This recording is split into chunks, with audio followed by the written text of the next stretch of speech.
Maybe I'm being contentious here.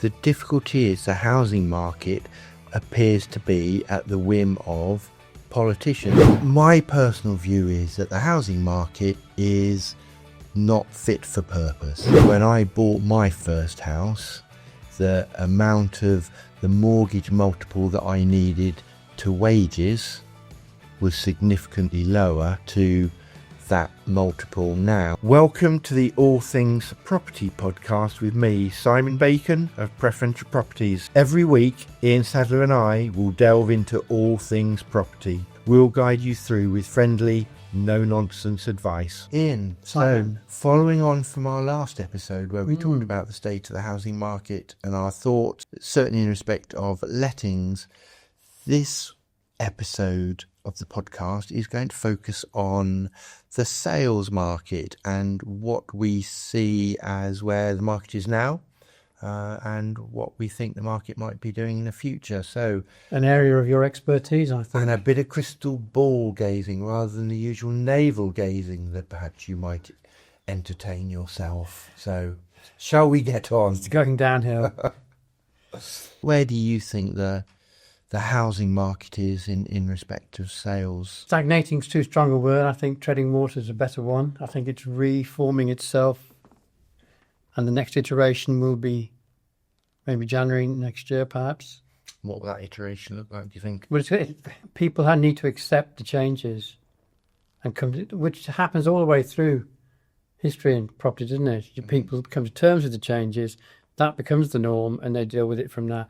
Not how it used to be or how they wish it was. It's as it is, and they get used to the fact that you can't put your property on the market for more than it's worth and say, let's try it £10,000 higher.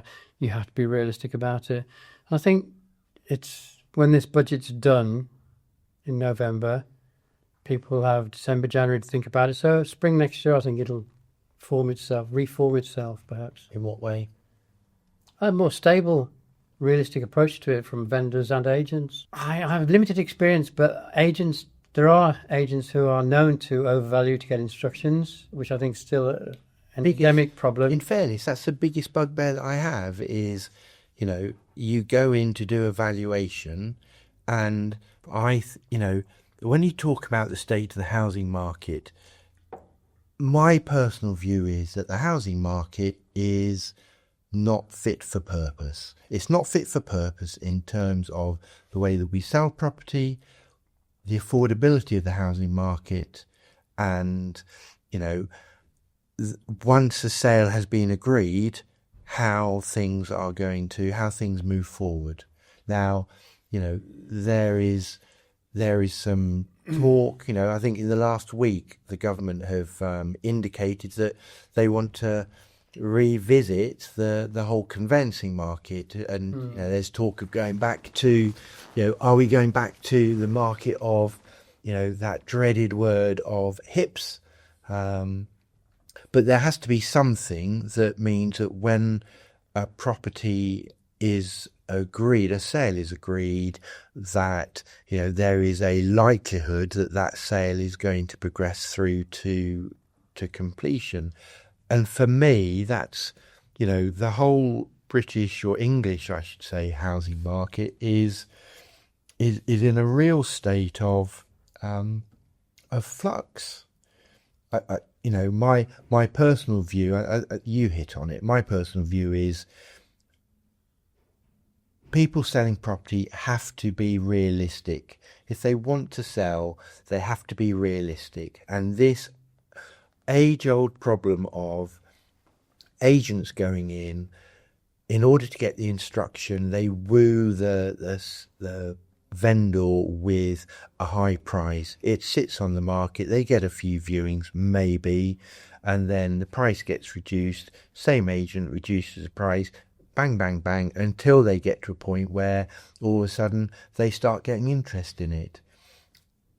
And that, I think, is one of the fundamentals with the housing market. And I think that's fine in a market that is going up, but we're in a market that is not going up. We're in a market where you have to value it correctly on day one, or it will sit there. And I think what I've seen is a lot of vendors have got very frustrated with their properties not selling, and therefore they have taken it off the market. The budget and the implications around tax and capital gains and all that sort of stuff, stamp duty is impacting the market. The length of time it takes for a sale to complete is another issue in the market. And for me, fundamentally, the whole issues around the market are there is no real joined up thinking by the government in terms of their strategy for housing. They talk about building all these new houses, but they're not meeting that target. Have they ever? No, they haven't. They make the housing market, from my experience, and I've just sold property. I found it a dreadfully painful experience, and I'm in the business. You rely on an agent to give you a good valuation, and the difficulty is there is so much information on the internet nowadays around what your property is worth, but you can't beat somebody coming in. We've touched on this before in previous podcasts. Someone coming in, looking at the property, understanding the local area, understanding the issues around that particular property, and pitching it at a value that is reflective of market conditions. If you get that right, you will sell your house. If you don't, then it will sit on the market. Same problems have been around for since time immemorial, haven't they? It's people want to hear that their house is worth the maximum. They're susceptible to agents telling them, I think we can push it up to so-and-so. Or the famous phrase, let's just try to this and see what happens. Yeah. But I think the bigger issue, we've just sold a house as well, my mum's property, and it's the uncertainty throughout the process. There's only two people in the chain, and it's just been so protracted. And a lot of that is due, I think, to the workload solicitors take on. They just have too many properties and they cannot service. It's the same. If you've got too many clients, whatever business you're in, you can't service them all properly, you're way better off having half as many instead of giving them a brilliant service. And the arguments against conveyancing or solicitors is that they can't do, they're lawyers themselves for obvious reasons, and they just do things at their own pace. Yes. But you get the contentious grounds there, aren't you, in terms of criticising that process. And I guess from my perspective, and it goes back to, I know we talk about the housing market, but it also goes back to society as a whole. We are in a society, I think, where everybody wants to feel they are getting value for money. If you want something done well, then you often end up having to pay more for a good service. You get what you pay for. Yes, absolutely. And I think for me, there are so many conflicting factors with the housing market that, it's so hard to see where we go in moving that forward. And I don't think anyone really has an idea as to how best to do that. It's a huge, unwieldy beast. And to get to grips with it is a lifetime's profession, I think. Yeah, but for me, again, maybe I'm being contentious here. The difficulty is the housing market appears to be at the whim of politicians. If you look at how many housing ministers there haven't been many housing ministers who have had control of that portfolio for more than 12 to 18 months maximum. You couldn't make a good one if you put them all together. No, absolutely. And, I just feel there has to be a better way of dealing with housing strategy than we have at the moment. And, everybody perhaps needs to take a long, hard look at where the housing market is going for the future. We have an opportunity, and everybody has an opportunity to say, well, actually, we want joined up thinking in housing. Let's have, a strategy that actually works, instead of picking this idea and going, okay, we're going to run with this, or we're going to pick this idea and we're going to run with that. It seems very disjointed. Well, the only way, in my opinion, you can make it work is that government ministers do not have the necessary experience in the housing market at the coal face. And the best way to do it might well be to put a group of people, call a committee, whatever you want to, of property experts who've been in the business a long time, have an objective experience view on the whole thing, and for once in their life, take the advice of somebody who knows what they're talking about, rather than giving advice from somebody who really doesn't know what they're talking about. But don't you get frustrated? I know I sit here and With politicians? Really frustrated, not just with politicians, but with, people who are formulating policy. They don't often seem to involve the people, like you say, at the coalface. Yeah. The people who, and I'm not suggesting they should ask me for my opinion, but Probably worth it. yes, it would be nice to feel that people who are in property could influence or could impact in a meaningful way the way that housing policy is developed. And, I guess then we come back to professionalisation of estate agents and qualifications, and that's a whole different episode and a whole different ball game. But there are people out there, I think, who could have a say in shaping future housing policy to make it more meaningful. That's very altruistic and admirable, but I just can't see that happening. No, I can't see it happening either. Maybe there's a politician in me. I told you the idea of asking that question, whether you thought of giving up property and becoming a politician. I'd love to, but no, I can't see Both that. professions well loved by the general Yes, public. absolutely. Yes, you go from one low profession to yet another low profession. Are we lucky? So, okay, same as last time. Where do you see, crystal ball, 12 months' time, where do you see house prices? Higher or lower? Lower, Dear, on average. Between 5 and 10% somewhere. Bearing in mind I have limited yet to no experience on the housing market. You buy properties for your investor landlord, so you understand what it takes to buy a property, so you will see how prices are. I do, but I don't necessarily think, is that property a market price? My first standpoint would be, does it stack up figures-wise from an investment perspective? But in order to do that, it's got to be at the right price.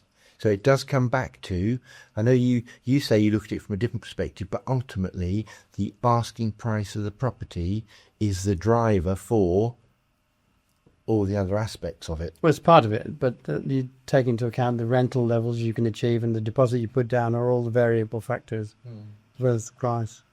Okay, in picking up then on what you've just said, for me that's a good way of perhaps bringing in what we talked about on our last podcast and what we're talking about now, about the state of the housing market. When you look at a property from an investment perspective, naturally what we're looking at, what you're looking at, what I look at for the advice we're giving is starting price of the property we are suggesting to a potential landlord to buy, the rental value that we can get, the impact of the mortgage, and also the rental yield, because ultimately they are the drivers across the rental market and to a certain extent the sales market as well, because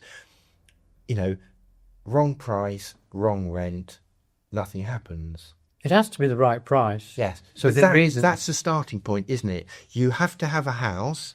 So a house has to be marketed or sold at the right price, whether that's for an investor who wants to let it or for a first-time buyer who is trying to get their foot on the housing ladder, or for anyone in between who is buying up or downgrading. So the price the property is at is the fundamental, and everything then drives from that.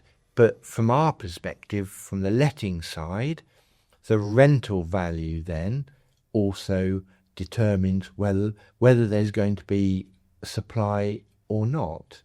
So in terms of bringing it all together, surely where the market is now in terms of value or sales price and where the market is now in terms of rental value, I think you mentioned it, that, or in fact you both thought that house prices are likely to drop slightly, rental values are likely to drop slightly over the next 12 months, and therefore there is likely to be that parity in terms of if one goes down and the other goes down.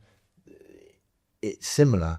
What we often see is if one goes up, the other will go up as well. So does that, in your opinion, would you agree with that statement or not? Don't think you can say if house prices go up, rental prices go up. I don't think that's a significant factor on rental prices. A significant factor is the availability of the right kind of property. If you've got a property on it, a two-bedroom on it, in Crewe on it, 185. If the figures were stacked up and the landlord was able to put in a deposit significant enough, 30-40%, to make it work, whatever happened, there would be no bargaining. There would be the asking price offer made because it stacks up, because it's the right kind of property, right kind of condition, in the right area, and there are not enough of those type of properties around. So that's the difference. If I was an owner-occupier, I might be lowering my target slightly from not that keen to pay the asking price, something maybe making an offer on it. Whereas if something comes up that's suitable, it's bang, you straight in and buy it, get the sale agreed straight away. But do you think the market, perhaps will upset a few people here, but we've talked about the sales market, how it impacts for investors. But what about the sales market for people that are non-investors, which ultimately is what there needs to be that balance, doesn't there, in terms of non-investors buying property. There's a lot of concern that if investors are buying. What slows the property market down? People not buying houses. And the people not buying houses, the reasons are mortgage rates are too high, the worries about stamp duty, the right kind of property not available. Although the important factors are in line, then the property market will re-stimulate itself. Yeah, no, I agree. And deposits, lenders are still, you can still get deals on 5-year fixed at reasonable rates for first-time buyers, but mortgage rates generally are still probably too high to regenerate a significant stimulus to the housing market. And that would be important for rates to come down. Yes, but you look, when you look at the housing market, I remember, and this is, going back a long time, when I bought my first house, the amount of the mortgage multiple that I needed to wages was significantly lower to that multiple now. So you think, how on earth are people getting on the ladder, and are we moving from an aspirational housing market where people aspire to be homeowners or not? No, I don't think we are as aspirational as we used to be. I think people base their choices on their lifestyle, their job circumstances. So that in itself will surely have an impact on the housing market. It'll slow down. Until prices are affordable, the house price, the housing market will not be as buoyant maybe as it was, which means that there's more emphasis then on the rental market. And then we get into, the topic we have talked about and will continue to talk about going forward is, how do you meet the housing needs of everybody? If you knew the answer to that one, you'd be rich and famous. Neither of which I have. Good. A good point to finish, I feel. Right, I agree. Thank you for listening to the latest episode of All Things Property. I think this episode and the last one where we talk about the state of the housing market has been interesting from the perspective of everybody will have a different view on what we've talked about. So we would love to hear your views. Do you agree with us? Do you not agree with us? Where do you think the housing market's going to go over the next 12 months? And if you would like to talk to us about your property needs, or want a valuation, or want to talk about renting your property out, please give us a call.